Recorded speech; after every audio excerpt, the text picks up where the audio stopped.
Bienvenue sur Sobua TV avec Gentil et Woman Without Limit.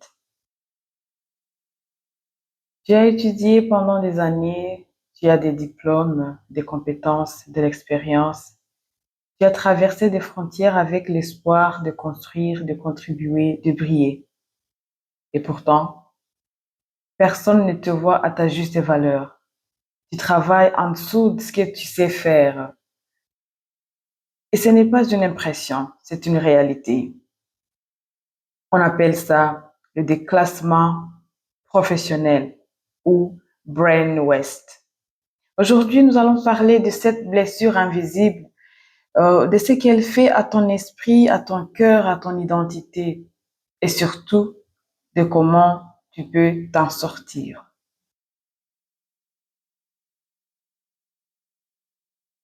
Le déclassement des immigrants intellectuels n'est pas seulement professionnel, il est psychologique, émotionnel, identitaire. Imagine, tu as un master, un doctorat ou des années d'expérience et tu te retrouves à faire un travail qui n'exige même pas tes compétences. Ce que vivent près de 50% des diplômés immigrants en Europe, ce n'est pas un chiffre abstrait, c'est toi, ton voisin, ton collègue. Et ce qui est cruel, c'est que cette blessure est silencieuse. Personne ne te demande comment tu te sens. Tout le monde admire ton courage, mais personne ne voit la frustration que tu portes. Tu te dis parfois, peut-être que je suis pas assez bon, malgré la vérité. C'est ce que n'est pas toi, c'est le système. Il refuse de reconnaître ce que tu sais faire. Voici un exemple concret. Marie, ingénieure informatique arrivée il y a 3 ans, aujourd'hui travaille comme opératrice administrative. Elle connaît mieux le système que beaucoup d'experts locaux, mais personne ne la remarque. Elle se sent invisible. Alors, pourquoi cela arrive? Pourquoi tant d'immigrants hautement qualifiés vivent cette situation? Premièrement, la reconnaissance des diplômes étrangers. Le système demande souvent des équivalences et des validations qui prennent des mois, parfois des années. Pendant ce temps, le temps passe et tu stagnes. Deuxièmement, il y a l'absence des réseaux locaux. Ici, le marché du travail ne fonctionne pas seulement sur ce que tu sais faire, mais sur qui tu connais.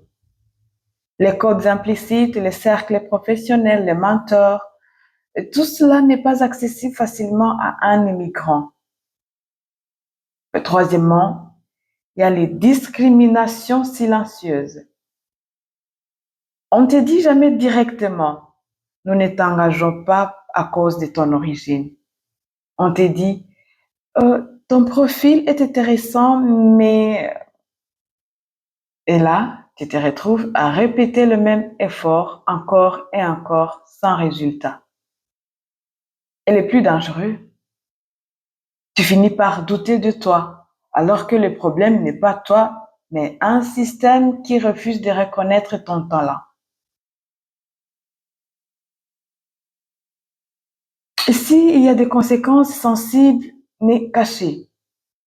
Le déclassement ne détruit pas seulement ton CV, il attaque ton estime de soi. Il crée les blessures invisibles, honte, isolement, anxiété, sentiment d'invisibilité. Tu peux te sentir coincé, rejeté par un système que tu as pourtant respecté.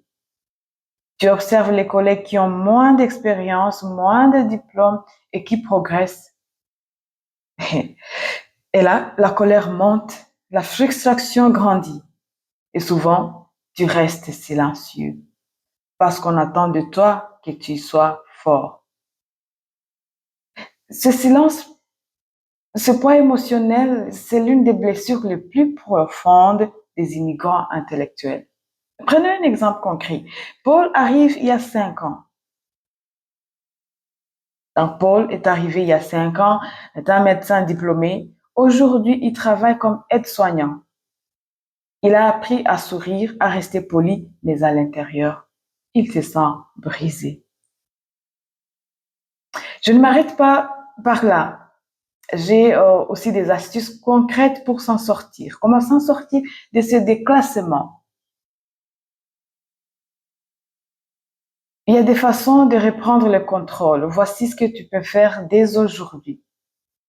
Mon cher ami, séparer ton identité et ton poste. Tu n'es pas ton emploi. Ton diplôme, ton expérience existent même si personne ne les reconnaît. Voici un exercice pratique. Liste 10 compétences ou qualités que tu possèdes et qui ne dépendent de ton poste actuel. Deuxièmement, créer une boussole intérieure. Ça, c'est hyper important. C'est très, très important. Pose-toi ces questions. Qu'est-ce que je veux vraiment? Quelle contribution a du sens pour moi? Un petit exercice, notez 3 objectifs pour les 3 prochains mois.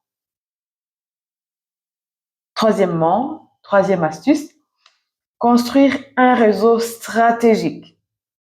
Pas des réseaux, juste réseaux pour être connecté, voilà, avoir des connaissances.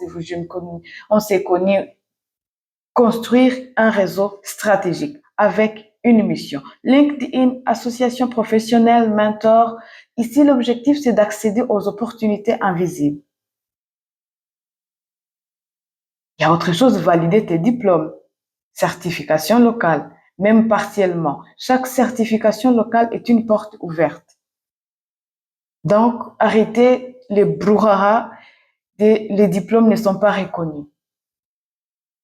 Valider tes diplômes, even if they underestimate it, even if on le dégrade jusqu'à 0, mais quand même, tu as été au banc de l'école. Cette certification, c'est une porte ouverte. Cinquièmement, développer un portfolio.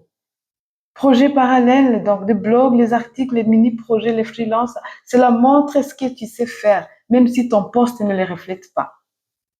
Il y a tout sur Internet, profitez de cet Internet, il y a tout. Faire un blog, faire un article, faire des mini-projets, ça ne demande pas des diplômes, non. Ça montre ce que tu sais faire. Certainement, valoriser chaque micro-succès. Donc, améliorer un processus, former quelqu'un, livrer un projet, chaque victoire nourrit ton estime de soi. Il ne faut pas dévaloriser even the small achievement you did. Please celebrate it. Ça augmente ton estime de soi. Parce que le système, sa mission, c'est de pouvoir, c'est de t'avoir, c'est de voir ton estime de soi underground and degraded. Alors, quand on touche ton estime de soi, là, on taille. The last but not the least, qui est hyper aussi important, c'est de soigner ta santé mentale. Soit par thérapie, par coaching, sport, journaling, méditation. Partager avec d'autres immigrants qualifiés réduit l'isolement. Chercher your peers, tes parallèles. Partager tes compétences avec eux, ça réduit l'isolement. Alors, si tu écoutes ce podcast et que tu te reconnais, sache ceci. Tu n'es pas en échec. Tu es en décalage avec un système qui n'est pas encore prêt à te reconnaître. Mais ton intelligence, ton talent, ta résilience, ils n'ont pas disparu. Il attend simplement un espace pour respirer. Commence aujourd'hui à reprendre ton pouvoir. Construis ta boussole intérieure.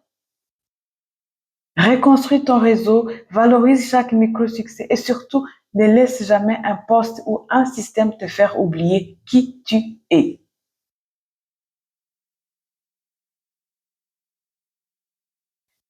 Merci d'avoir écouté ce podcast. Et pour toi, pour nous tous, les immigrants intellectuels, reste visible, reste puissant, reste fidèle à toi-même. À la narration, gentille et woman without limit. À la prochaine, je vous aime tous.